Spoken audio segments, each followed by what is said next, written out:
everybody. Welcome back to another episode of the Crime and Coffee Couple. My name's Allison. And I'm Mike. Hi, Mike. Hey, babe. How you doing? I'm doing all right. I'm a little under the weather, so sorry if I'm clearing my throat or I know sounding a little froggy. There was that one guy that said you were very whiny and nasally in our review. No, he didn't say that. He said I talk through my nose. Oh, I just say you're whiny. Yeah, That's you right. say I'm whiny. Yeah, he says sorry. I talk through my nose. My That's bad. the difference there. It's hard. I get those confused. So I took up smoking Marlboros. I pull the filter out now. Oh. I really want to hit it hard. I've never been a smoker in my life, but I thought, you know what? I'm edging on 43. Now's the time. Now is the time. Yeah, you should try Camels. I think those are kind of cool. That's what I have. Well, You said Marlboro. I said Marlboros. Yeah. I'm sticking with the Marlboro Reds. Okay. Yeah. Yeah, well, I try like those. the hit it gives me. Yeah, well, you sound good. Keep it up. I think it's necessary. All those like good singers and crooners. They Yeah, that like raspy. Frank Sinatra. He smoked. Everybody smoked. Back Yeah, then. he was a smoker. Everybody Big did. drinker too. Yeah, like it was kind of like coming out of the womb. You're smoking. Yeah. And dumping the ashtray on your pregnant belly. Exactly. Kind of thing. Yeah, so welcome to the show. Please follow us on Instagram or Twitter if you'd like to chat with us. Send us a note, whatever. That's Crime and Coffee 2. That's what you can find us as, the number 2. And hey, we've got some real momentum, it seems. Like a lot of people listen to us on all sorts of different platforms, and Audible and Spotify and obviously Apple Podcasts and all that. Lily, we have a brand new Patreon, Lily. Colleen increased her donations, which you're crazy, Colleen. What a lovely woman. Yeah, you don't have to do that stuff. It's just anything. If you really appreciate us, that's fine. And if you can't donate, that's cool too. Just like tell a friend or something and leave us a 5-star review. Okay? Yeah, we appreciate it so much. That's all we ask. Thank you again so much. So, what's been going on with you there, fella? Oh, you know everything. I've been traveling this week. I was in Nashville, Tennessee. So that was a little like work conference going on out there. And was there for like 3 days, so that's usually a little longer than I like. But and quick shout out to our friend Lauren, who was also traveling for work, and she got stuck in Atlanta for like the Atlanta airport for like 8 hours. Her flight something got close to that. Her flight kept getting canceled, and she was going to rent a car, but then she'd be driving through a storm, so she wanted to wait it out. Yeah. And she's currently on the road. She's a loyal listener too, and she's hosting a brunch this afternoon. God bless her. So I will be attending said brunch. But the poor girl, she's a trooper, because the last thing in the world I would want to do after what she's been through is host people at my house. Yeah, it's one of those parties where you sell like clothes and stuff, so Yeah. other people are counting on her too, which sucks. Like it's not just like you could be like, well, I'm not having my thing. It's like I'm not having your thing at my house. Exactly. Like, where you can start to sell stuff to my friends, and But it would be totally reasonable if she of did course. bow out. Absolutely. But I know her. She's kind of doesn't want to let people down. Yeah. But you wouldn't either way. But yeah, I was in Nashville, and it was just standard stuff, talking to a bunch of people and clients and stuff. It was fine. So just glad to be back home, and going to be working. I don't have another trip, I think, scheduled. Well, that makes me happy, because I'm telling you, ladies, working as a single parent, Oh, you poor thing. it's tough. Yeah. It's tough. But luckily I have neighbors that help out. And the worst is, though, when you're getting under the weather and you have kids, it's like, it doesn't matter if you're sick. Your kids don't care. Well, like, our daughter cares. She does. Our son, like I said, would walk over my dead body on the floor. Well, and you kind of yelled at me yesterday because I was kind of propositioning you a little bit, and you're Nice, Mike. Real classy. as men or people do in these times and days. And In these times and days. Yeah, and you were like, oh, real nice. Instead of that, you should have been offering to make me tea. And I was like, that is true. But at the same time, like yesterday, you didn't sound sick. The past like few days, you didn't sound sick at all. It was all inside. Actually, I feel better today. I sound worse, but I feel better. It was just like achiness. It was trying to get out. It was it was miserable. And I don't do well being sick, because I am the type of person that I go from the second I wake up until I go to bed. Yeah, you don't give yourself a rest. And I don't. And even being sick, I was home Friday because I was off of work because I worked Wednesday. And even then, I just like push through. But inside, I'm like, oh my God. Right. And it's not because I don't care. It's because or I don't think that you're actually sick. It's just I forget, because you're actually going around. You seem totally fine until you're like, oh, I feel rough. And I'm like, oh, yeah, she's sick. And so I was like, okay. So I made a note. I'm like, you want tea? You want tea? You want tea? And they made it. And then you made the tea and then left it up on the counter. I'm like, how's my tea coming? And I always will say it. I will say it again. If ever I'm a quadriplegic, I will die very soon. Yeah. I will have wounds. I will be dehydrated and emaciated. Right. It's not because you don't care. No. It's because you forget. Yeah, I'll get into something else, like tinkering in the, upstairs or something. No, there's no tinkering. Well, it's all on there's your tinkering. phone. Oh, a phone or video game of some sort, some kind of an Tinkering. entertainment piece. Yeah, I've been getting into some games. I saw this. Oh, I got first class on both ways. You're so fancy. Yeah, it was kind of nice because I'm, part of the gold of American Airlines. Ooh, which he's isn't gold. Which not, wow. It's like the first level, so it's not like super high. So, What's the top level? like elite, platinum elite or something? It's like gold, platinum elite plus, like platinum elite executive. There's like all these platinums that like. Oh wow! Like unless you're flying like 2-3 times a week, you're not hitting those. It must be Nigel with the breed. Well, you get on an upgrade list, and if there's availability in first class, then you get put into first class. Did you get brie and champagne? No, just got a gin and tonic one way. Caviar? I didn't even want it. No, I got nuts. Nuts you and got seeds, nuts. like nuts and seeds, and I think cranberry little things. But Wow. yeah, I was hoping for like a pork tenderloin or something. So Not you that I had eat gin that. and tonic just because you could. Yes, You didn't even want it. The way there, I had a water because it was early. The way back, I just got a gin and tonic. Didn't want it. Just wanted to get free first class.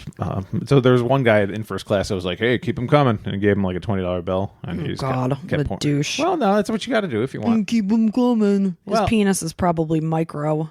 You say that in front of our kids way too much. Way too Well, much. it's the truth. They definitely know about small penises from what guys that rev their engines and Mm-hmm. big trucks, I believe. Anyone who's being obnoxious in their car. So yeah, and sorry for anybody that has big trucks with an Or average. if you have a micro penis, I'm sorry too. And Yeah. I don't know if you do, so and it's not okay. their fault. It's not their Of fault. course, it's not their fault, but I don't want to hear your damn engine revving. Right. You were born with the micro penis, or what are you going to do about it? That's not very nice. And there's also some like listeners. I meant to mention there's somebody on Audible that left a review that said they're a Packers fan, which is if anybody knows, I'm a Chicago Bears fan. We are Chicago Bears That's true. household. I have a Bears tattoo on my butt, so Yes, it's you especially. do. And he mentioned me. He said, "Mike, I'm a Packers fan, but still listen to you guys anyway." And we appreciate you. Even if you're a Packers fan, we don't respect your choice of team. Right. Hey, some of my better friends are Packers Yes. fans, so it's okay. It's all in good fun. Yeah, exactly. It's a game. Yeah, sorry to keep on going, but how's your week looking? I mean, I guess we kind of talked about you. Yeah, anyways. just feeling crummy. It's just sucks. Yeah, I'm sorry. Yeah, it's okay. I'm feeling better today, so what are you gonna do? You just gotta put one foot in front of the other. You got to put My parents one are here foot too. in front of the other. They came up for the weekend. other foot down. Thanks, down. Mike. We all know the song. It was Talking Heads? I don't know. I don't know. So I wanted to get this podcast started, so I'm like, we got to record at 7 a.m. And then this Nimrod here. You're pointing at me for those not watching on video. Oh, we also have a YouTube channel. People are subscribing to that, so I'm putting them out more regularly now. So. Do people say Nimrod anymore? No, but that's good use. I like using things from the old days. That's good. You have your alarm set for like 6:44. When I say I want to record at 7, you're setting your alarm for 6:44, and then you're telling me couple more minutes. I cannot and I will not wake up. I the first said alarm. that's fine. Set it earlier then. No. Yes. That's your answer. No. I'm telling you, if I get through this lifetime without murdering you, it's going to be a freaking miracle. And speaking of our friend Lauren, she knows you very well because she works with you. She's your boss. Yeah. So she can really sympathize with me and how you are with your podcast researching to the last minute. Oh yeah, I mentioned that to her. She's like, "Oh yeah, I can totally She see." told me, she's like, I sympathize with you. I need a deadline for things to happen. So yeah, that's I'm not one that like plans a lot. I just know I'm going to get. You fly by the seat of your pants and you get it done. I do. And I you do it well. So far. But It's just not how I work. Right. But that's okay. Not everybody has to be like well, me, like Mike. yeah. For instance, real quick, yesterday you're like, "Can you set up all the stuff?" Because we set up and tear down every time we set up stuff for the YouTube channel. We don't have like a dedicated podcast room. We use your office. Right. We will at some point. But yeah, so I set it all up. And I'm like, I would never even do this because it takes about 5-10 minutes before we actually do it. So I was like, this is not me at all, but I'm doing it to please my wife. Not me at all. I'm just going to do this for my crazy wife. Because I know in her head that she wants something done. And I didn't do it enough, I'm sure. Because No, you didn't. I didn't set up the microphones. I did set up the stands that you see here. There's a camera. There's Microphones weren't set up. Headphones weren't. There's a lot of things. We folks, always okay? say Mike never goes from A to Z. He goes from A to Y. A to Y. Yeah, because that's mostly enough. You'll unload the dishwasher and leave 2 cups out. Not on purpose. Again, I get distracted. I Like sound Mike, like A to Z. a complete idiot and moron. I don't know how I'm functioning and have, just my faculties. Well, I love you. You're a successful, handsome, charming man. Yeah. And I wouldn't change a thing about you. Hey, successful in family life. We're coming up on 20 years of marriage. We must be doing something right. And we've been together for 25 years. And what I say is I still like her. Oh, I was watching the show Euphoria, which is on HBO Max. Oh. Wowza, that's a heavy one. And I'll keep this quick. But they were talking about high school relationships. And the one guy was like, when it ends. And the girl says, you mean if? And he goes, no, I mean when. Things that start in high school do not last. And I'm like, that's not true. Well, your because parents, Mike and I my met. parents. No, your parents didn't meet in high school. What the hell no. are you talking about? I mean, your parents and us. Yeah, my parents, my dad was a floozy. My mom was a floozy. You always said she had to move to Atlanta because she slept with all the guys in Chicago. Yes, she moved to Chicago, banged all the guys there, moved to Atlanta, banged most of the guys there, came back, met my father in a bar, probably drunken, You probably don't remember their first encounter. First kiss, whatever, all that stuff. But yeah, that's okay. And I'm completely not like that at all. So we met when we were 16. My parents met when they were 15. My parents met when they were like 30. So again, Mike, I might be just joking on you, but I do respect you as a person. Thank you, my love. Yeah, I like you a lot. I like you too. All right, on that note, let's get started. Let's do it. So this is a story of the Newall family murders. That sounds familiar. Newell. I did not know of this story. So Elizabeth and Nicholas Newall were a wealthy couple.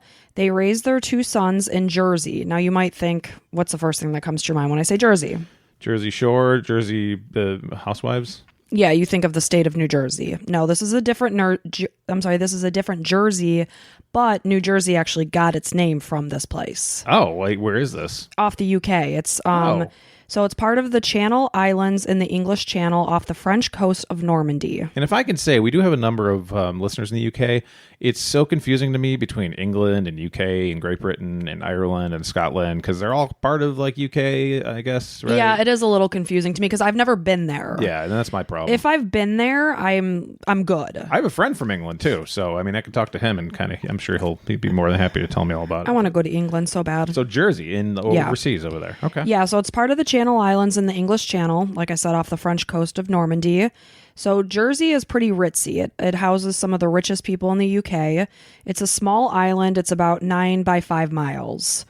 And actually the term jerseys referring to sweaters came from this place. Whoa, really? Yeah. Huh. I guess it's famous for their wool. Wow. Interesting, right? So like a jersey, like in sports jersey? Yeah, it's the terminology jersey. They're referring to sweaters. Yeah, sure. Which we don't call sweaters jerseys, but... Well, no, okay. But I mean, back in the day, like sports jerseys were sweaters. They were. So they called them jerseys. Yes, this comes from Jersey. Wow, neat. So I had never heard of this place, but it's really pretty. It's an island, obviously. It's surrounded by water. It's beautiful.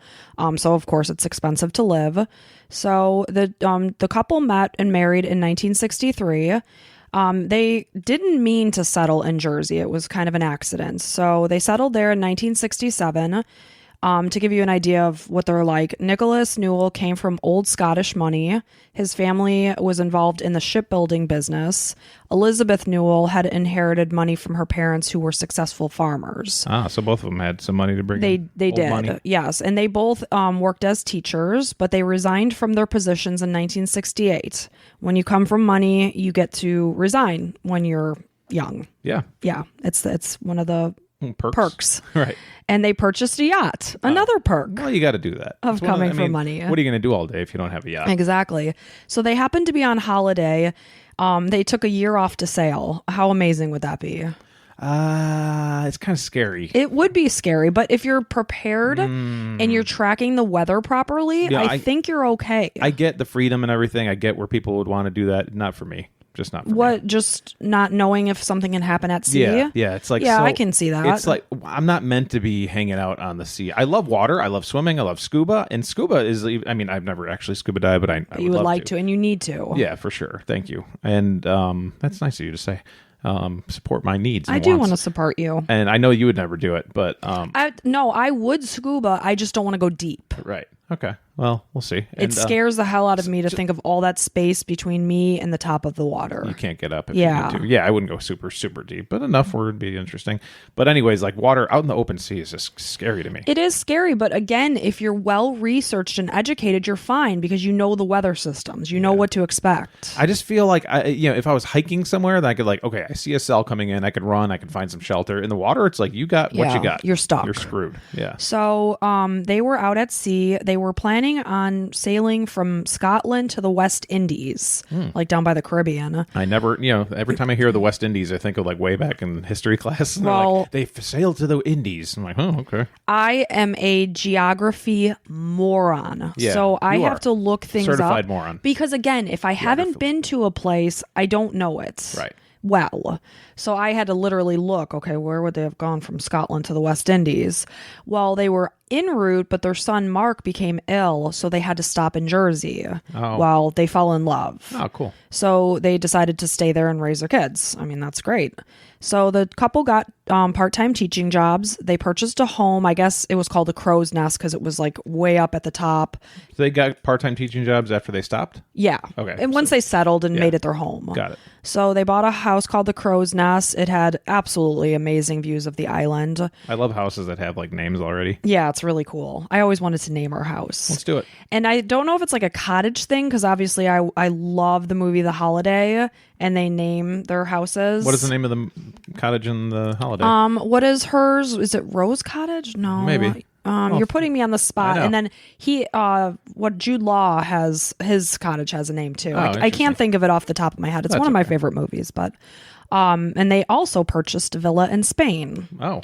I mean, they are living the life. Wow. Beautiful house in Jersey, a yacht, and a villa in Spain. I mean, it doesn't get much better than that. No. But of course, we know I'm talking about the story, so things don't stay good for the Newall family. Kind of wonder where it happens. Yeah. So those that knew the couple said that Elizabeth and Nicholas loved life. They had a big zest for life. Elizabeth was described as jolly, a happy person who loved to enjoy herself. You could tell in their pictures, they love to party. They love to have fun. Kind of the opposite of me. I like to have fun. Well, but you're not really known as somebody who loves to enjoy herself. You're more like known as somebody who likes to stress herself out and just always get things done. Like they were very, very social. Yeah.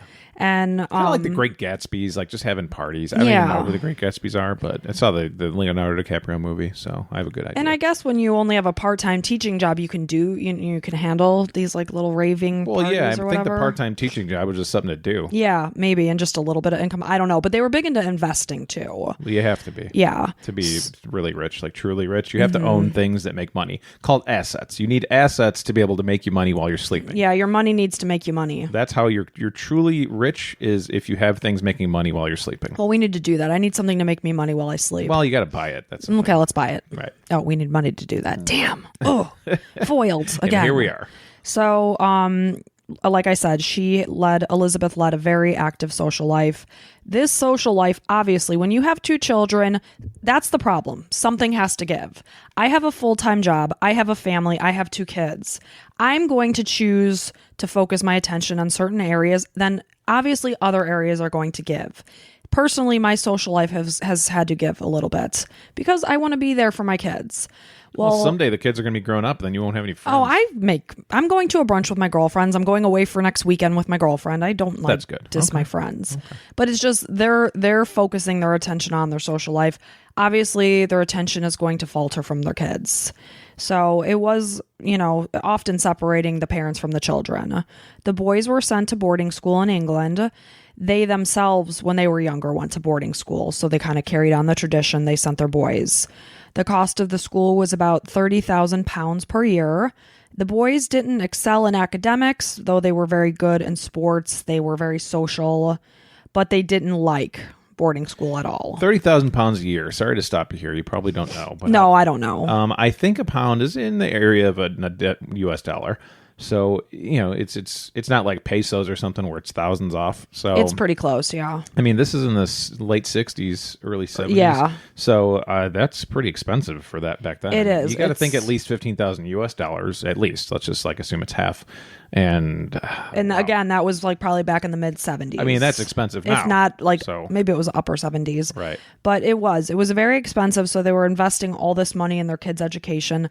Like I said, that's what they did when they were young. Sure. So again, the boys loathed boarding school. So their resentment of the situation grew when they were forced to stay in the UK during the summer holiday when their parents were traveling. Mm-hmm. So they would often stay with their uncle, Nicholas's brother Stephen, or their aunt Elizabeth, which was Nancy's sister. I picture Ebenezer Scrooge type thing where they're like, goodbye, when he's a little kid. I mean, it is. Yeah. That's really what it was. Huh.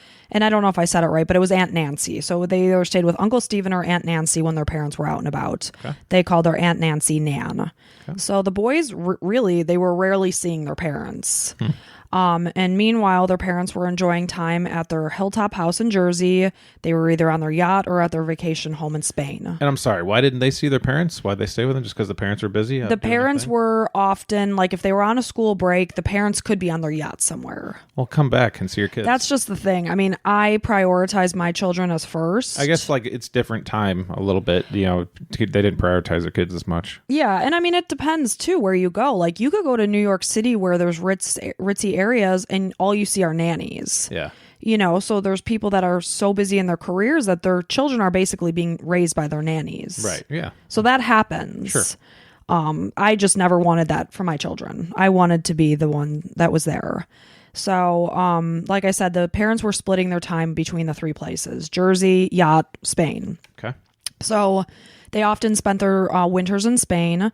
And the couple themselves, they were very close, very loving. But oftentimes the same affections weren't expressed toward their sons. It's not that they didn't love their kids. It was just their focus wasn't there. I don't like that at all. No, it's sad. Yeah. By the early 1980s, Roderick... Oh, I'm sorry. I never even mentioned the name of their sons. It's Roderick and Mark. Oh, cool. Yeah. Roderick, from Diary of a Wimpy Kid. Yes, sir. Exactly what I thought of. See, I read the finest classics. You got it. Yeah, no, our kid loves Diary of a Wimpy Kid. Yeah. So by the early 1980s, Roderick and Mark were in their teens. Elizabeth and Nicholas were spending the majority of the year in Spain. So Aunt Nancy would come to Jersey to be with the boys, even at Christmas. So, major holiday like Christmas, they weren't even with their parents. So their mom was practically Aunt Nancy, Pretty much, yeah. Oh, God. I don't have a lot of respect for parents that have kids. Well, it's why have kids? Yeah. I mean, now, like you said, if you're super busy and, you choose your career, that's one thing. But I think they have enough free time where they can spend them with their kids. Yeah, they were having fun in their free time. Yeah. And I always think that, kids didn't ask to be born. So you kind of have this responsibility. Whether you like it or not, they're your children. And once you do have kids, your priorities just shift. Right. Everything focuses, not everything, because you have to have a life. There has to be balance. You don't want to ram your head up your kid's ass and then they go off to college and you're like, who am I? What am I doing? Yeah, you can't be. You still have to have an identity outside of your kids. Right, sure. But, their focus was really elsewhere. Yeah, just having fun. Yeah, and it's not that they were bad people. You know what I'm saying? They just... That's up for debate, I would say. I guess it is. Yeah. So, like I said, they weren't with their kids at Christmas. They knew they wouldn't be, so they would pre-buy their gifts and hide them in drawers in the house. And then when they would talk to Mark or Roderick, they would say, okay, here's where your presents are. But who cares? Sometimes even when you're a kid, you're like, whatever, I just want to be with my family. Well, it's makes Nicholas and Elizabeth feel better that they bought things, but it's that's not the same thing. No, it's not. You can't buy love. No. So as they finished school, Roderick and Mark felt pushed aside, kind of rightly so, of course, by their parents. They felt it wasn't fair how they had been treated by them. On the other side, Elizabeth and Nicholas were feeling let down because their kids didn't excel in school as they wished they would after spending so much money on their private education. Yeah. So, school's not for everybody, man. Exactly. Some people just... School is just a test of like how well you can take tests, basically. It really is. And obviously you have to do your homework and stuff like that. It's just tough because you're sitting in a desk for so many hours of the day. It seems so unnatural. Yeah. I feel like there's better ways to do it. Yeah. Like, hundreds of years ago, there wasn't like sitting there for 9 hours a day listening to like arithmetic and, and the whole like gen eds in college. Like I just remember the first 2 years of college. I'm like, what in the hell am I taking sociology for? I already did this. Like I'm going into nutrition. You're right. And it's like 15, 20 grand a year, just wasted money. And I'm sitting in the psychology class at like 8:00 at night, and this guy's like, rabbits and carrots. Yeah, like wasn't even a good teacher. He was a horrible teacher. Like he couldn't formulate a sentence, and I'm like, oh my gosh, just spit it out. I remember you saying icy cream. Icy cream. He's like, so say you're going to spend $2 on icy cream. It was so funny. I can't concentrate because you say ice cream funny. Icy cream. Yeah. He was just a bad teacher. I don't care about his accent, but his teaching skills were subpar. Yeah. School is tough. It's not for everybody, but the Newalls were kind of feeling let down. However, despite, not being stellar in school, Mark did end up being successful. He had a good career in finance. He worked for one of Jersey's main international banks. Mark was described as clever, sharp, and capable of making large amounts of money. He was very focused. He was shy, introverted, and rarely with women. And one of the documentaries I listened to said he was basically described as asexual. Didn't really show any interest in either sex. Oh, wow. Yeah. There's a lot of, that's happening more and more. Like, I would say, a lot of kids aren't interested in dating and sexual stuff or going to look for girls or guys. Or I don't know if that's, self-preservation because you're scared to put yourself out there. Yeah, it's it might safer. be. You're right. Because it's hard to put yourself out there. But now I'm worried about shy and introverted. Yes, so he was a shy and introverted person. Introverts are fine, but just you got to get out there. Well, what do they always say? Isn't it always the quiet ones? Right. That's what now it's like bum bum bum. So, however Mark was, Roderick was kind of on the other end of the spectrum. He was a ladies' man. He was handsome, dashing, attracted many women. Wow. As confidence often does. Oftentimes, it's not even about your looks; it's about your confidence. Well, look at me. I look terrible, but I can probably, I'm rolling my eyes right now, just so you know. Yeah, well, that's fine. I've always done pretty decently. Maybe not as recently. I used to say, hell, that chick's looking at me. I get a lot less of that now. Well, we are 43 years old or 42. Yeah, and you haven't heard me say it recently. You'd always be like, oh, yeah, that girl was looking at you. But I wouldn't say it like that to make you feel bad. No, but you're always like, oh, you think everybody's looking at you. And I'm like, well, not everybody, but I notice when a girl catches my eye and she stares a little bit longer than usual. I'm like, well, there's something potentially there. And you're so totally right. You have some confidence, you get a little funny, and the world is your oyster as a man, basically. It's so much more about confidence and sense of humor that charms people. I mean, I don't care if you look like frickin' David Beckham. If you have the personality of a shoe, I'm not going to look twice at you. Well, you might do something once or twice, perhaps, but I'm talking longer term relationships. Right, yeah, true. But it's funny because, like you said, I would say to you, oh, you think everyone's looking at you, whereas you'd be like, oh, that guy just looked at your butt, and I'd be like, what? Are you crazy? I would never see myself as somebody that people would look twice at. She has a great butt, folks, just so you know. Thanks, Mike. It's wonderful. I do a lot of squats. I saw it earlier. Yeah, I was getting dressed this morning. Thank you. And my perverted octopus arm husband. I swear he's like a 15-year-old. So Roderick decided on a career in the British Army and ended up joining the famous Royal Green Jacket Infantry Regiment. Ah, that's like the Green Berets or something, or Navy SEALs kind of thing. That's a very, very highly thought of position. So he went in that direction. That was Roderick? Roderick, yes. Okay. So he was taught how to kill and handle interrogation while in the Army. Despite being in the Army, Roderick's discipline wasn't always on point.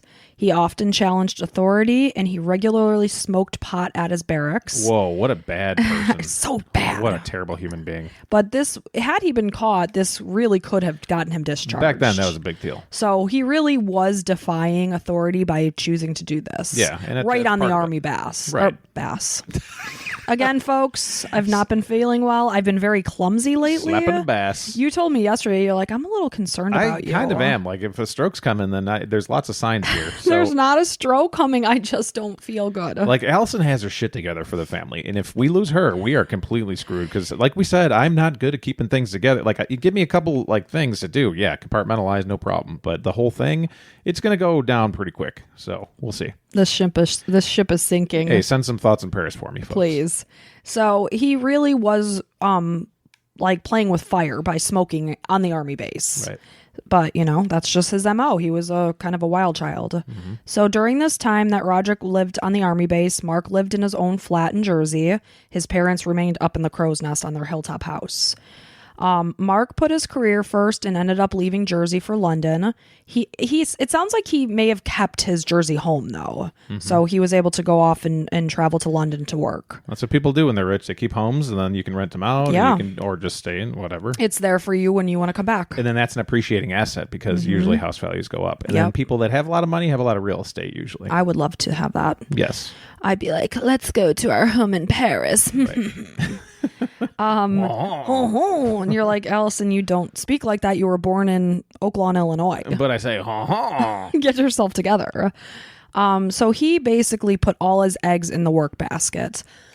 And it makes Pardon sense me. being in finance that he'd be moved into London and checking that out. Sure. Because, Big city. Yeah, you said he worked for a big bank and everything. A lot of finance in London. Yeah. So he basically was a workaholic. He worked long hours. And if he was home, he was by himself watching movies and getting takeaway. Because that's what we say in England. Probably some Indian, Yeah. like curry. Man, would it be nice to have an Indian place right down the street. It's one of my favorite foods. So good. Good to know. Anywho, Nicholas and Elizabeth spent money at a rate that just was not sustainable. They had a lot of social obligations, lots of traveling, so money was flowing. Well, that's the problem. If you have no money coming in, you got to really manage the money that's there. Yeah. And it sounds like they had some trust funds, especially Nicholas, like old money from what'd you say, shipping or whatever. Yeah, shipping business. So I would imagine he would have quite a big chest of money. Perhaps. And again, they also invested, but they were often making poor investment decisions. So, they could have been really funneling their money out. Yeah. They lived a life of luxury in Jersey as well as Spain. They were partying with friends whenever they had the chance. They lived by the philosophy that life was to be lived and enjoyed and to live in the present. So they're basically socialites. They really were. Yeah. I mean, they honestly. didn't really bring anything to society. They were teachers. Barely. But yeah, they liked to party and live their lives. Hey, I mean, that's great. If you can do that, God bless you. Go for it. And I think you should always have the philosophy that life is to be lived because Absolutely. we're working for a reason.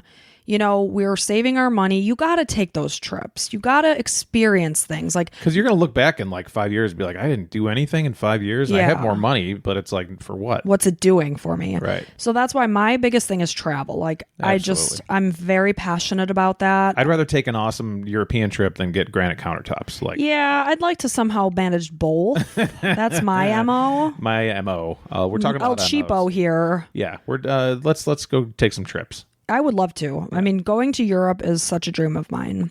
So, they had that philosophy and they really stuck to it.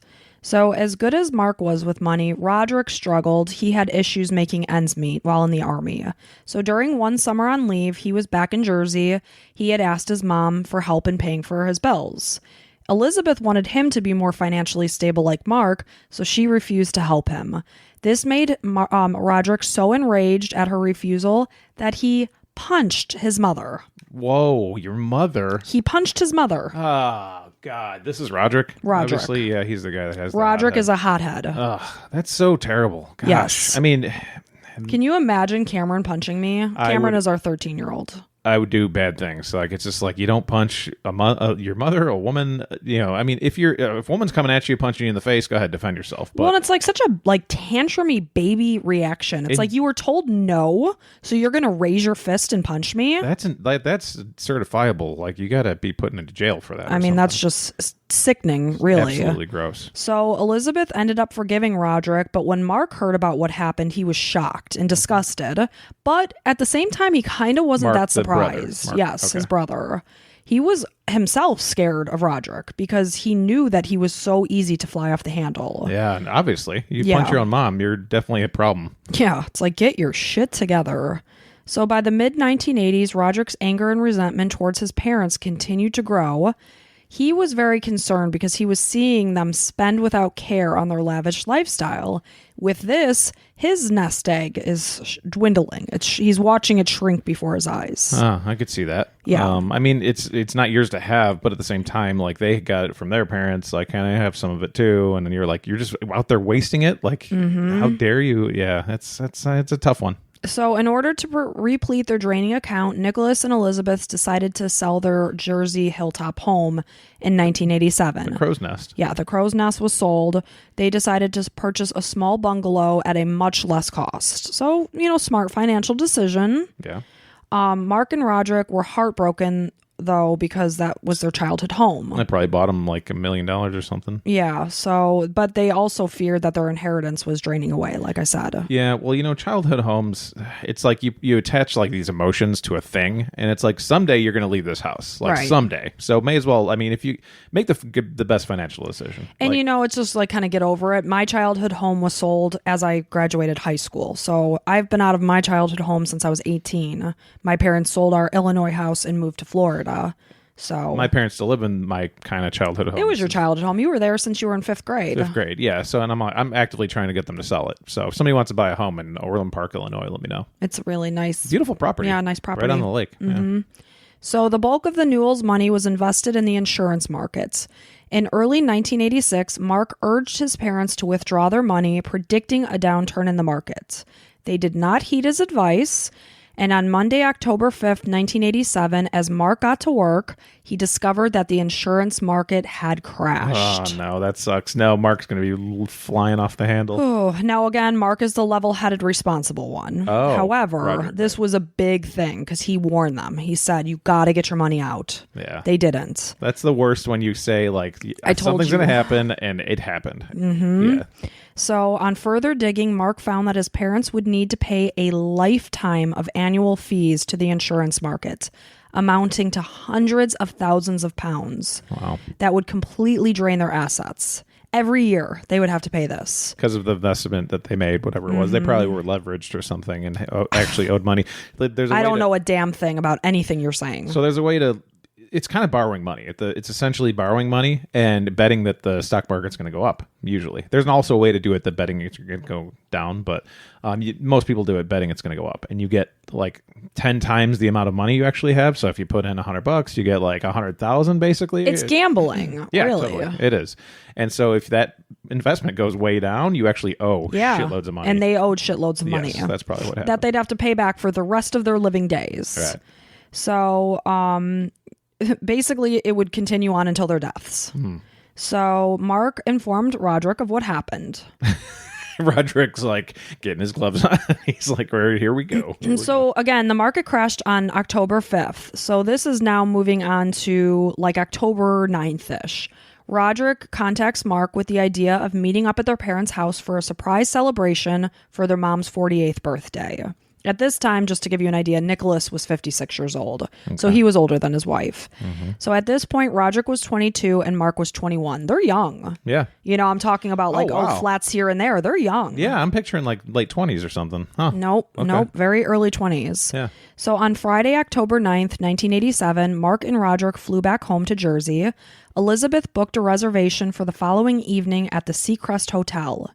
At 11 a.m. that morning, which was Saturday, October 10th, Roderick drove a rented van to the capital of Jersey and purchased never good things, unless you're doing some gardening, perhaps. Mm-hmm. 2 shovels, 2 tarps, 2 flashlights, so maybe you're gardening at night, who knows. Batteries, a pickaxe, a saw, a rope, heavy-duty plastic, and upholstery cleaner. Oh, jeez. Maybe he was going to garden and his shoes would get dirty, which would then track onto the carpet, so then he wanted to clean the carpet. Right. You never know. All verifiable things. That makes sense. If somebody is at your checkout counter and they're purchasing these things, you might want to memorize that face. Right. So as Roderick was doing this, his mom was home. She was clearing out some of their old belongings, like Mark and Roderick's when they were younger, because, of course, they've moved from the crow's nest to the smaller bungalow. They need to make space. So this included nunchucks. Is that how you say it? Is it nunchucks? So. It depends how it's spelled, I guess. And it's spelled with N-U-N. Yeah, so just say none. Nunchucks. Yeah. I always thought it was numchucks. Yeah, I think that's a standard thing. I mean, it's yeah. And you spell it, I think both is acceptable. Okay. So this included a thing of Roderick's, which was nunchucks, that he used when he was younger in practicing martial arts. So at 6 p.m. that evening, the family began to get ready for dinner when Nicholas realized, again with their big social life, that he had double booked themselves that evening. And they had planned to get together with a friend who shared Elizabeth's birthday. So to kind of balance out the both plans, that evening they headed out at around 7 p.m. to grab a quick drink with their friends. They left a bottle of champagne at home for their sons to enjoy until they got home and headed out to the reservations. Okay. So that evening, Mark volunteered to be the designated driver, but his car was having trouble, so he drove Roderick's rented van to the parents' house and arrived at 8 p.m.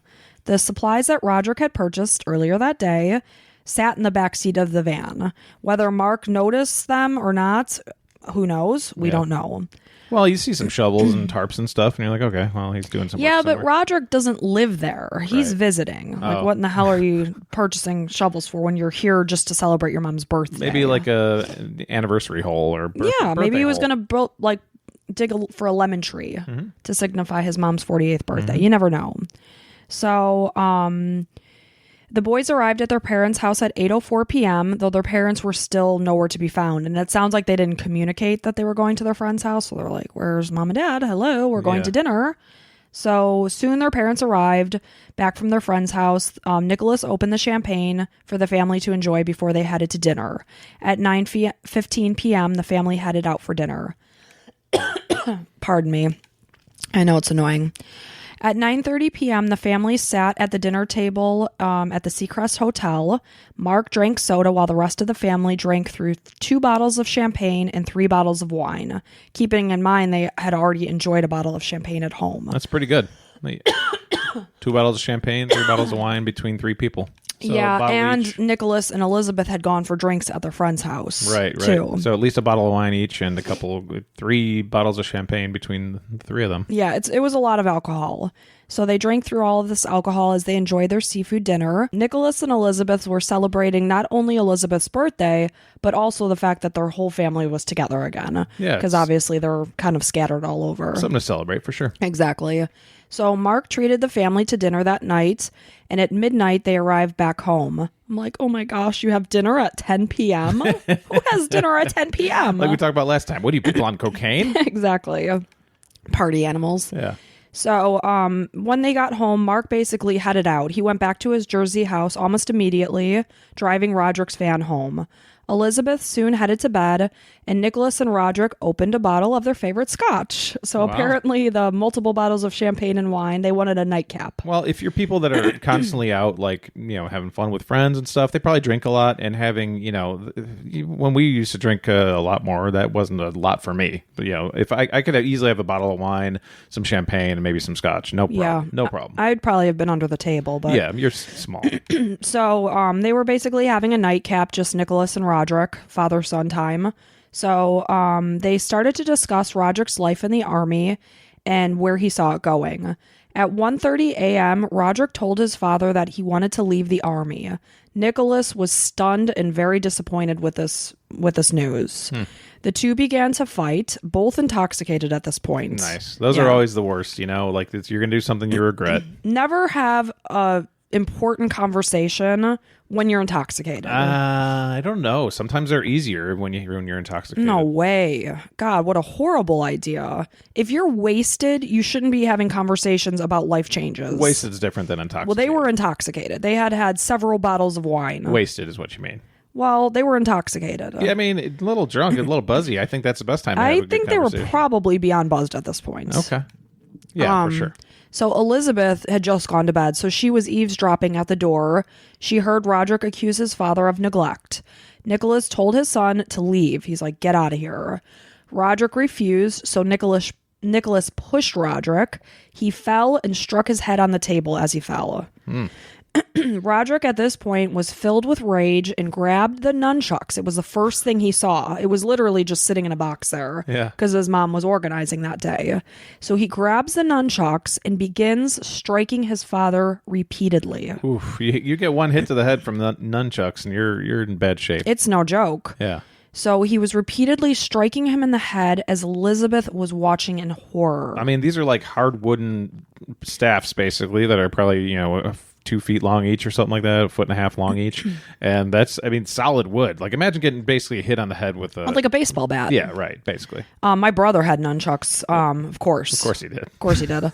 He had nunchucks and those Chinese stars. Yeah, that's what they called them. Yeah, that we would like throw into wood. He used to get them from like magazines and stuff. And, nunchucks because of I was big like from, Cobra Kai and like Karate Kid. Wasn't it like Teenage Mutant Ninja Turtles? What was not Jackie Chan? Who was the other guy? I don't know if he did nunchucks. Was it Bruce Lee? Bruce Lee, yeah. I don't know. I don't know, I but mean, sure, he was a master of a lot of things, but I picture him for his like 1-inch punch or something. He'd be like, Ugh. So I actually hit myself in the head with nunchucks before. I could see that. They're not very like hard. on a full swing, but where it like swung back. Yeah, it hit me right in the head. It didn't feel good. So he's striking his father at full force in the head. And a guy that's trained in these things too. Yeah. So again, Elizabeth is seeing this happen. So she backs into the bedroom as Roderick begins striking her in the head, just as he did his father. Both parents now lay dead, bludgeoned to death by their son. I wonder if he planned this. Like, I know obviously he bought the shovels and crap, but like, I wonder if he would have just gone had his head not hit the table, or if he's just saying that. We don't really know. We'll find out a little tiny bit more as the story goes on. Okay. So Elizabeth ended up suffering from 7 head wounds, and Nicholas had 8 head wounds. The house was sprayed with their blood. Oh, man. So now Roderick is in panic mode. You're looking like, I got to clean all this, like, and to get away with it? What am I going to do? Basically, you got to turn yourself in, it seems like, but And I'm sure he didn't. I'm sure that sobered him up real quick. Yeah. So he calls his brother Mark for help. Bud, I just killed our parents. Can you imagine getting that phone call? Buddy. You're home after a celebration dinner and you get a phone call from your brother just an hour or so later that he's killed your parents. Oh, man. So he told Mark that if you don't come and help me, I'm going to kill myself. So Mark gets in his car and speeds over to his parents' house. There he helped Roderick with the cleanup. They wrapped their parents' bodies in tarps, of course. Roderick had these tarps. He purchased them, Yep. which is concerning. Mark's probably like, where the hell you got those out of your van? Right. As Mark's coming, he's like, oh, you happen to have 2 tarps. You had these. Let me guess, you have 2 shovels. So they placed their parents' bodies in Roderick's van, and they drove to a wooded area at the north end of the island behind where their childhood home stood. They lit a bonfire, burned their parents' clothes and possessions, including Nicholas's pipe that he had smoked and his glasses. They dug a trench and buried their parents' bodies and headed back to the house to the big job of their cleanup. So they turned up the heat after they were done in order to help dry the carpets because they had a crap load of blood. Of course, Roderick had purchased the upholstery cleaner. Again, it's like, oh, now you're pulling upholstery cleaner out of your van. Yeah. You seem pretty prepared for this. So And he's probably telling him, like, oh, my dad and I got in an argument, and I hit him. I shouldn't have. I don't know. But then it's like, oh, now mom's involved too. Like, yeah. So Roderick then took some of his parents' things and items that they used to clean up the blood. They burned them in a nearby field. So the next day, Mark and Roderick left Jersey. Mark flew back to his home in London, and Roderick headed back to the military base. Of course, they're leaving, and doing nothing else. Like, their parents' house is just sitting there empty. Yeah. So again, the Newalls were very social people. Very social, yeah. People are going to come looking for them and calling them, and they're not going to answer, and things are going to be checked out very quickly. Exactly. So, of course, friends are soon worried. They were unable to reach them. Their friend David Ellum went to the Newalls' house and found 5 days of unopened mail there, as well as a hole in the roof. I guess a really bad storm had rolled through. Oh, wow. So there's just a hole sitting in the roof that obviously they would have had repaired had they been there. So before then that they were gone. And they would have been told by their friends that they were leaving. Because, Yeah, of course, they sure. could have. They had a yacht. They had the villa in Spain. Yeah. They wouldn't have just left like that. Right. So, of course, they immediately call Roderick and Mark. Hey, we can't find your parents. We're worried. So, Roderick's like, whoa, really? Whoa. Oh, no, I got to check this out. I just smoked a joint On the base. on the army base. I'm part of the Green Berets. Right. was it the Green Berets? Something beret, yeah. So they fly back to Jersey, acting as concerned sons. Yeah. And then the police are contacted as well. So detectives interviewed both Mark and Roderick. Obviously, they went to dinner that night. They were likely the last people to see their parents. Right. So they're being interviewed. They spoke with Mark first. Detectives said he appeared normal during their discussion.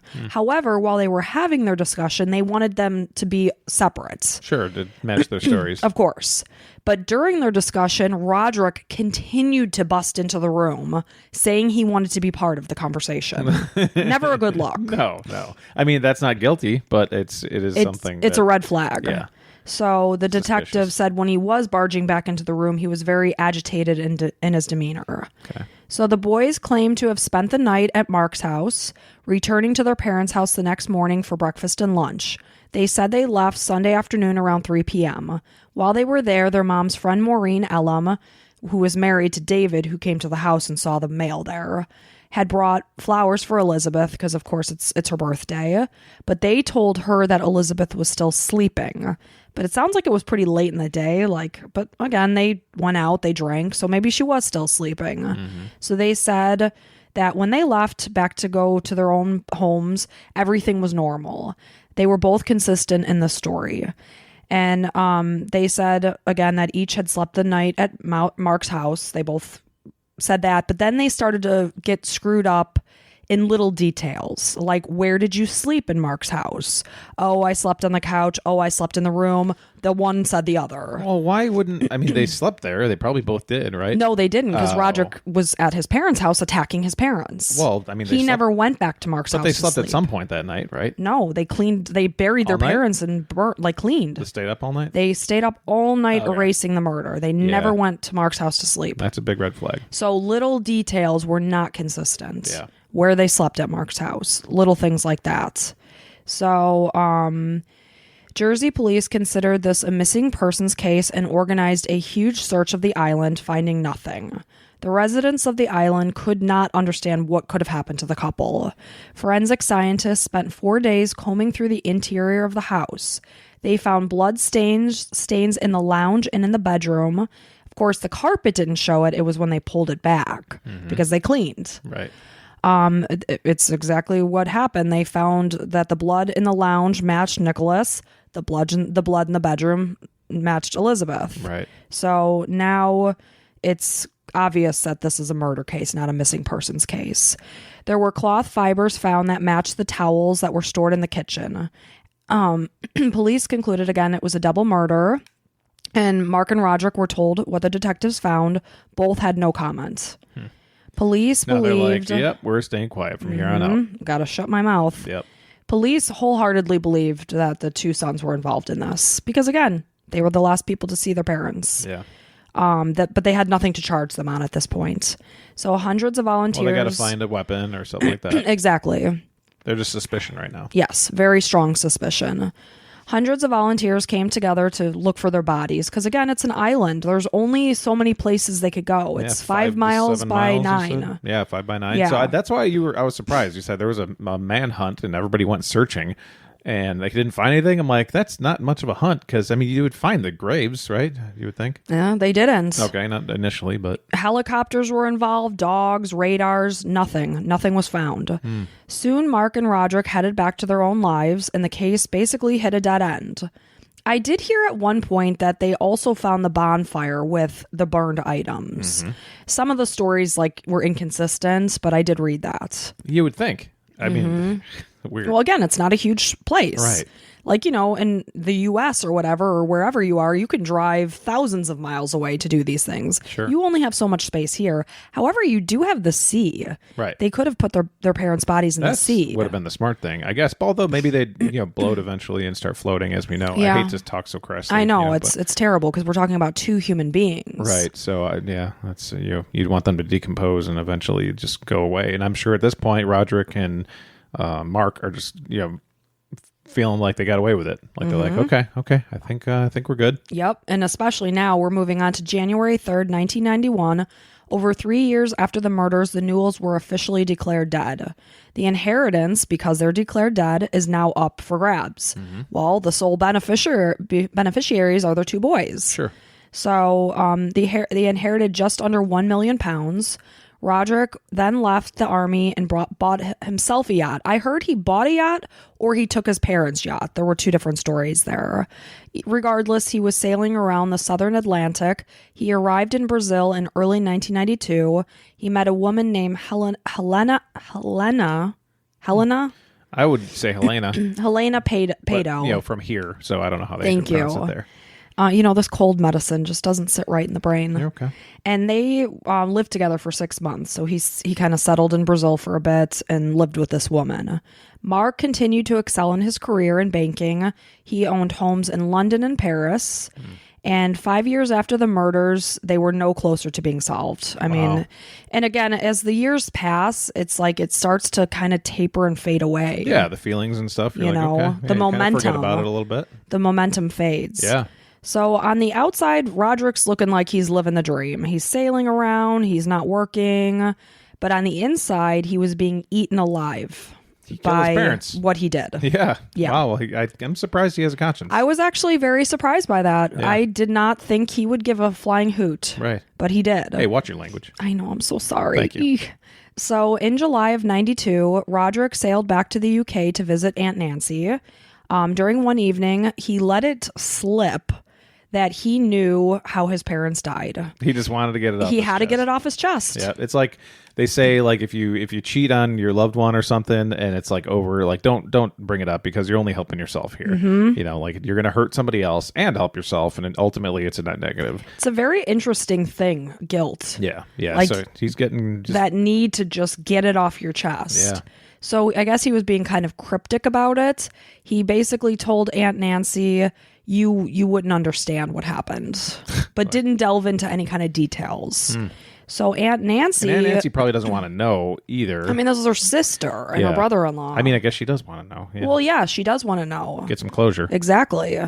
So Aunt Nancy called the police, who then contacted Stephen Newall, the brother, Nicholas's brother, who agreed to take part in a surveillance operation. I guess Roderick was going to be making his way to see Uncle Stephen. They were going to be meeting up. Good. So Stephen agrees. And Roderick met his father's twin brother, so Stephen was Nicholas's twin, at the Dunkfield House Hotel. The Jersey detectives arranged to have the conversation recorded with the help of Scottish police. Nice. Little did Roderick know, as he's talking with his uncle, 2 rooms away, they have a whole setup of people. Well, like you picture the things spinning, and exactly. A couple guys in there with headphones. Like, okay, here's what he's going to say. That's exactly what was going on. Yeah. So initially, the conversation was just surface level. What have you been up to? Because he's been sailing around for a very long time. It'd be a little fishy if he's like, "So, what'd you do with your parents?" Exactly. So Uncle Stephen's playing it cool. They're just chit chatting, catching up. But finally, Stephen told Roderick that he had received an odd call from Aunt Nancy and asked him what that was all about, what he said to her. Good. And this changed the course of conversation, and Roderick began to talk, describing in detail how he beat his parents to death. Ooh. So he really laid all his cards on the table. I think he's being recorded. He dipped his toe in the water with Aunt Nancy and then just dove in with Uncle Stephen. Uncle Stephen's allowing him to take the cork out. Yep. Yeah. He did say that Mark's involvement included burying his parents, helping to bury his parents. When Roderick finished his horrifying story, Stephen could only say, "Why?" And Roderick's reply was, "You wouldn't understand because I don't understand." So, despite the confession, Jersey police didn't have the jurisdiction in Scotland to arrest Roderick. What the hell?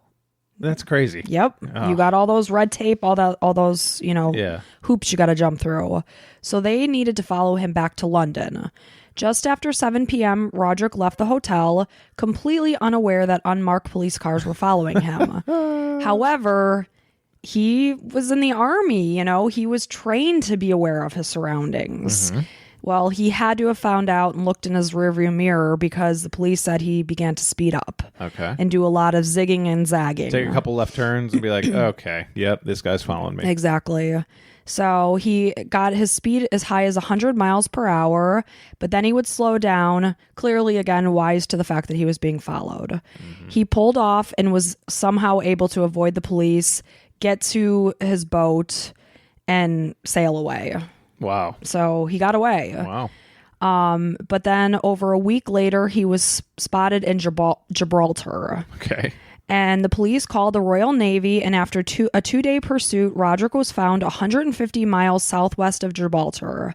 On August 6, 1992, Roderick was arrested, and about the same time, Mark was arrested at his flat in Paris by French police.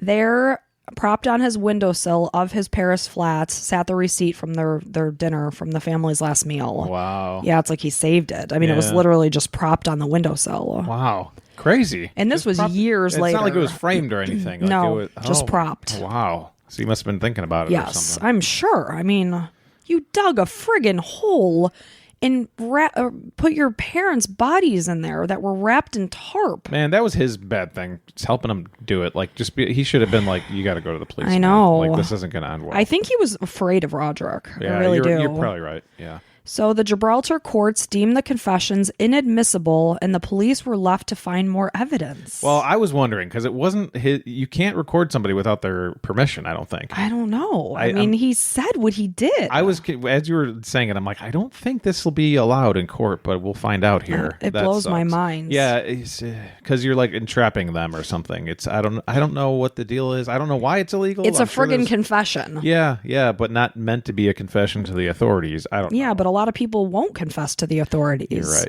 So they began to search his boat. They found a book that contained the name of the woman he lived with in Brazil. Helena. Thank you. So they went down to Brazil to speak with Helena. Am I saying that right? Let's just go with it. How are you saying it? Helena is how I say it, and it might be Helena for her, but let's just say God. Helena. I'm sorry. I want to stay consistent. I'm Helena. sorry. Helena. So Helena told them that Roderick had confessed to her. Oh, and she didn't tell anybody. She didn't tell I anybody. mean, I get it because, you're technically supposed to, Yep. based on the law. But- Yep. So she's like, yes, he told me he killed his parents. Okay, so we have witnesses now. Yes. So now they're able to do something. Okay. So They're not witnesses, but people that can say that he did. Yes. Yeah. So Roderick was extradited to stand trial in Jersey with his brother. On the flight to Jersey, police showed Roderick a map of Jersey, asking them where could we find the bodies of Nicholas and Elizabeth. He held a pen and rolled it around an area of the map, marking a spot where he recalls them being buried. Police said at this point, Roderick had a look of despair, knowing it was over. Yeah. So as they arrived... Kind of, he probably relieved a little bit too. I'm sure, because it was all on his chest, Right. haunting him, as it should have been. Yep. So as they arrived in Jersey, police immediately took Roderick to the spot that he had marked on the map. That night, they followed Roderick around in handcuffs, bringing detectives up and down this really hilly, grassy area. And they totally believed he knew exactly where they were buried, and he was completely screwing with Well, them. I was like, where he recalled, it's like, where you buried your You know effing damn parents. well on this little island where Yeah. you buried them. Yeah, it's probably been eating you alive for years. Like, I know you can take us within 10 feet Yeah, immediately. but he was screwing with the police officers. So the police began to dig using mechanical diggers. They kept at it for 3 days, unable to find the bodies. Finally, they saw a foot and found the bodies of Nicholas and Elizabeth buried head to toe, tightly wrapped in tarps.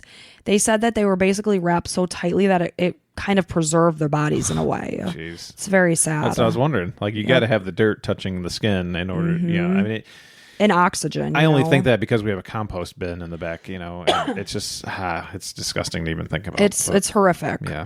Nicholas was found in the jacket that he had worn to their celebratory dinner, and Elizabeth was in her nightgown. The bodies were removed and post-mortem examination was done. Roger confessed to the murders, saying that he killed his parents in a fit of rage. After 6 years, Roderick was found guilty of murder, and Mark was convicted of assisting in the crime in the conspiracy to conceal it. Yep. On August 8th, 1994, Roderick began a double life sentence, and Mark received 6 years. Roderick continued to say that the murders were not premeditated, but... Bullshit. You bought all the shit. Yes. And hold on, I'm going to take a sip of my coffee. No, I mean, you bought tarp, you bought shovels. I can't remember the other things, but there was Pickaxe. pickaxe. Like, you can't. It's impossible. Maybe they weren't. Maybe you had second thoughts, but you definitely bought this shit with intent to bury your parents. Exactly. Not only that, but an autopsy showed high levels of phenobarbital in Nicholas's liver and stomach. And I know phenobarbital as a epilepsy drug. My aunt had epilepsy, Aunt Bernice. Okay. So she took that drug, but I guess it's also used as a sedative. I don't think Nicholas must have been prescribed this drug, but there was question whether it was prescribed or had he been drugged. Right. So that they By don't, Roderick. they really don't know the answer to that. Huh. You would think that his mom would be his first like target, I guess. Yeah, but that's interesting. The pathologist also found six lacerations at the back of Nicholas's head that didn't come from the nunchucks. Huh. So Roderick, said he only used that in a fit of rage. It was the first thing that he grabbed. It's not consistent. Well, what if these automated digging tools like scrapped it back of his head? It appeared to have been from a pickaxe. Oh my God. It was a small point. Well, he's like, I bought it. May as well use it. But they wondered at what point did that happen? Maybe he was burying him or something? No, because they were already dead. Yeah. So well, he would have had gone to the van to take it. Yeah, but and I don't his think he story had... said, I grabbed the closest thing to me and just began in a fit of planned rage. So the story might not be accurate. The story is not showing to be accurate. Okay. And they'll never know. Right. They'll never know because he's sticking with what he said. Okay, so it could all be, This could all be bullshit. Yeah, be like, all right, well, have a great night, guys. And it's like he goes to his car, gets his pickaxe. Well, and then drugged his father with a sedative, possibly. Right. They don't know. And also, does Mark know more than what he's leading to the police? You would. I kind of trust Mark a little bit more at this point. I'm thinking Mark. His story is what it was. What else? They can't give him any more time. I mean, they're being nice to him, giving him only 6 years, basically. But. However, Mark was released May 23rd, 1996, after serving only 20 months. Yeah, it makes sense. I mean, I get it. Like, especially if his story is like, I was afraid. He's punched my mother before. I thought he'd kill me. I just wanted to do whatever he wanted because he was a trained military officer. Sure. You can definitely make your story pretty convincing. Yeah, he was a head case. He's trained in the military. I'm scared shitless of the guy. Right. And how many months you said? 20. 20 months. So almost 2 years. Okay. So former Detective Inspector Graham Nimmo, who worked on the case for 2 years before retiring in 1990, criticized the decision for early release, saying that the brothers cost the island and authorities a tremendous amount of money. Yeah, but how are you going to get it back? Him staying in jail longer? That's going to get your money back? Well, he's like, it was basically a slap on the wrist is what it was. Yeah, it is. But I mean, I kind of support the time. What do you think? I mean, I don't. He lied. He was interviewed by these police officers and lied and lied and lied and let them go on this wild goose chase through the island. And like this detective inspector said, the investigation took longer than the time that Mark served. And many, many, many arduous hours were spent searching for the missing couple. He said that all the lies Mark told caused the case to drag on, which caused distress to the family who didn't know what happened to them. Well, I mean, all the lies afterwards came from the lie in the initial time that he didn't do anything. I mean, it doesn't matter how many times you lied. It's just, it's all from the same event. Yeah. So I don't know. He wanted him to serve at least 4.5 years of his 6-year sentence. Okay, guy. Like, you don't make up the things. Yeah, I mean, he doesn't. Now, this is the part that I don't understand.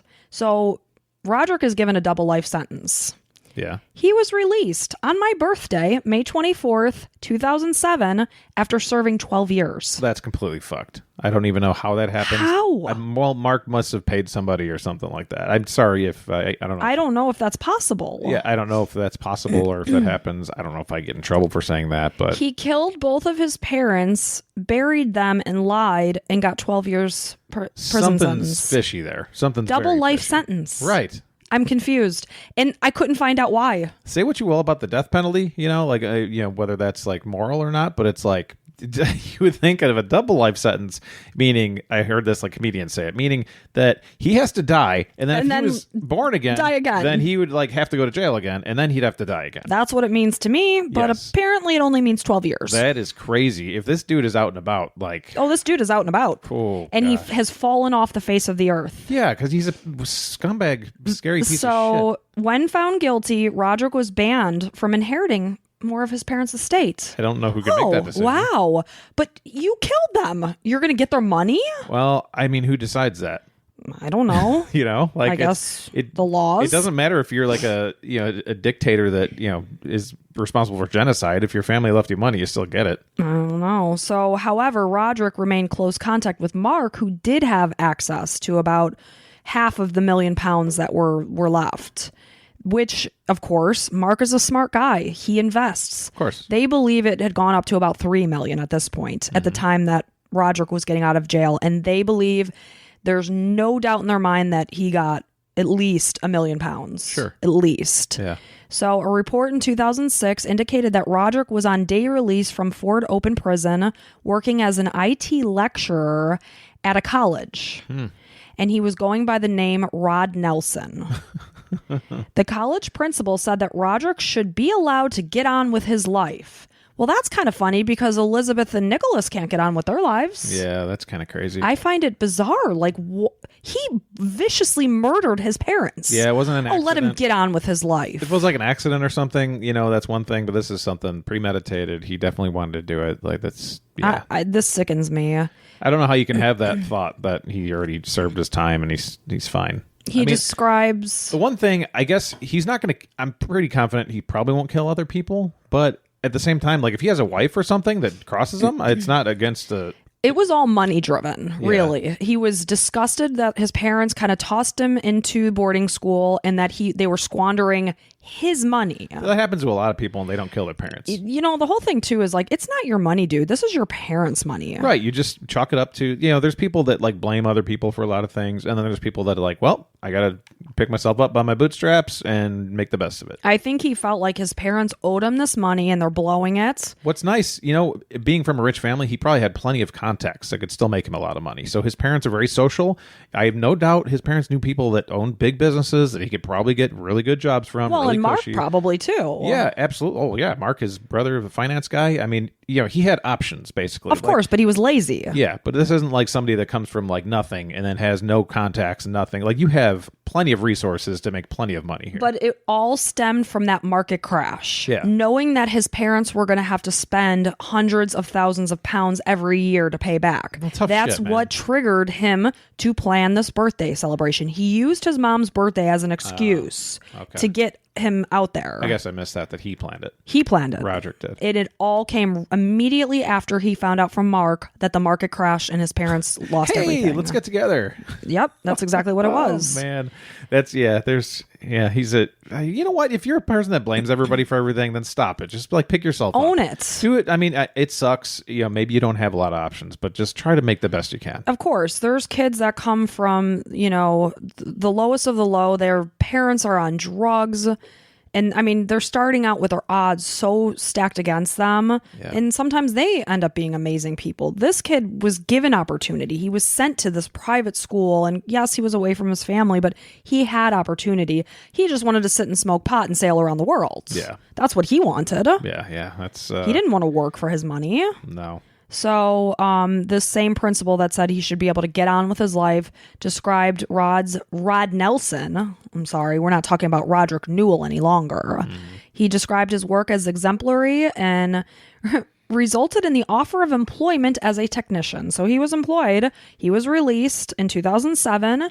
Uncle Stephen said that he has forgiven the boys and they should be left alone. And that's it. They fall off the face of the earth. There's nothing else. There's no other information beyond like 2006. I mean, you could probably find Mark on LinkedIn, I would imagine. Oh, I'm sure. Unless he changed his name. I don't know. And off the top of your head, do you know how old they are? Probably 50s, 60s? Well, this was in 1987. They were 21 and 22. So you do the math. 50s. Let's say 50s, 60s. Not willing to do that. Yeah. We know my brain's not computing, so math isn't my strong suit to begin with. Let's see. We're 20, 30, like 35 years-ish. 30, I don't know. No, because... that was 1987. Yeah. So we're 22 years into 2000s. And so that's like another 13 years. I'm not going to have this conversation. 23 years. I'm not going to have this conversation. 46, 50, something like that. It's got to be longer than that, right? Yeah. No. In 1987, we were like 8 years old. 33 years, right? 80, it was 90. 8. We were 8 years old. Now we're 42. Here, oh my God. Bear with us, folks. This is really embarrassing. Okay, so we got 87. Round it up. Oh my God. Allison, listen, round it up to 90. Okay. That puts us 10 years into 2000. Well, how many years into 2000 are we? I'm so uncomfortable right now. 2022, right? Yes. So that's 22 years plus 10 is like 20, 32. 32 years plus another 3, 35. So 35 years older than 26? They were 21 and 22. Okay, 30, 40, 50, yeah, they're 55, 60-ish area. Okay. I think they're probably You're older sweating. than that. You are sweating. I'm sweating profusely. Yeah, you could tell. Let's just not talk about math anymore. Well, Let's talk about traveling. Yeah, thanks for bearing with us. Yeah, thank you so much. I'm so sorry that I'm not on my top You're game. fine. Don't apologize. So everything's good. So that was a stunning story. And Rod Nelson, if you're listening, you're a piece of shit. And Get a job and don't kill your parents. How about that? Yeah, Let's yeah. live by that philosophy. yeah. And I'm so... What happened to you sucked. I'm sorry that your parents spent all that money and like whatever, crashed and whatever.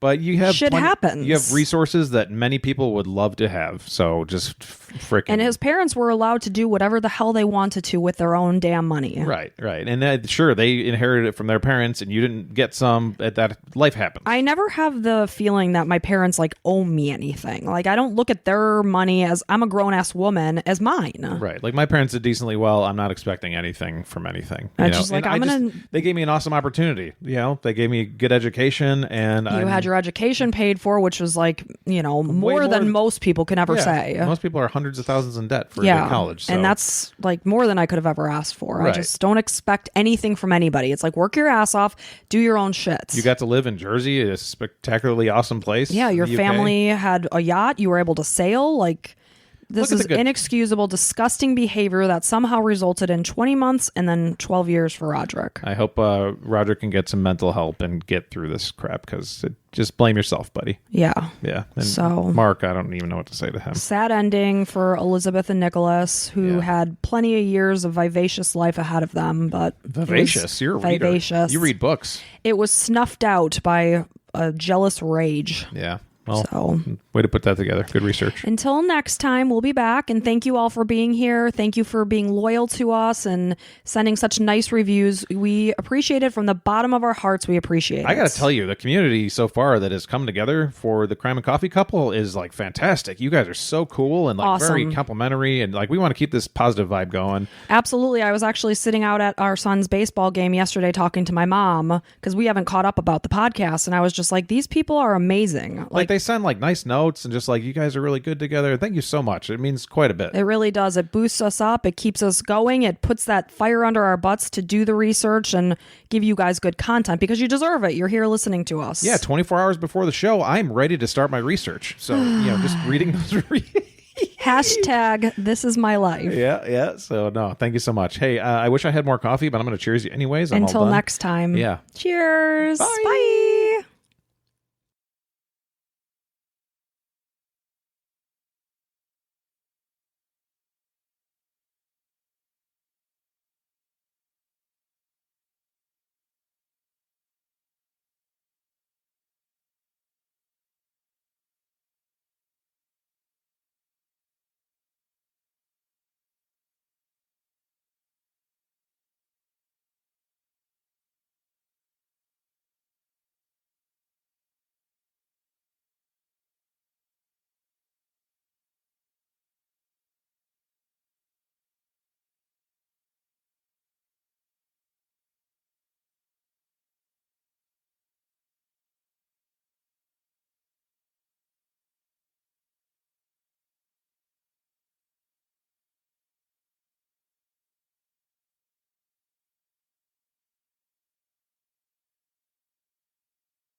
If you like the show, please take a moment to rate, review, and subscribe. It really does help the show to grow.